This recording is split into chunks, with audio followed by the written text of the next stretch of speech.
আশা করি সকলে ভালো আছেন। বাংলাদেশের সেরা 3টি অ্যাকশন সিনেমা তাণ্ডব, তারপরে আছে তুফান, তারপরে বরবাদ। তুফান 56 কোটি টাকা দিয়ে ব্লকবাস্টার হয়, ইন্ডাস্ট্রি হয়। আর বরবাদ তো 100 কোটি কনফার্ম, এবং তাণ্ডব কত হয় এটা আমাদের দেখতে হবে। তো বরবাদ যেহেতু কি বল বরবাদ বলে তুফান তুফান 56 CR এবং পাকিস্তানে মুক্তি পেয়েছিল 60 কোটি টাকায় করেছে।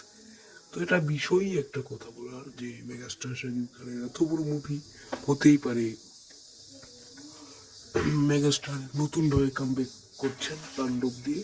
তো তাণ্ডব নিয়েও তো কথা বললে বরবাদের ক্ষতি হবে, তাই বরবাদ নিয়ে মেতে থাকা ভালো। তো আমাদের চ্যানেল সাবস্ক্রাইব করে দিন। তো এটা 3টি অ্যাকশন সেরা সিনেমার জন্য, সিনেমার জন্য আপনি এক্সাইটেড অবশ্যই জানাবেন। ধন্যবাদ।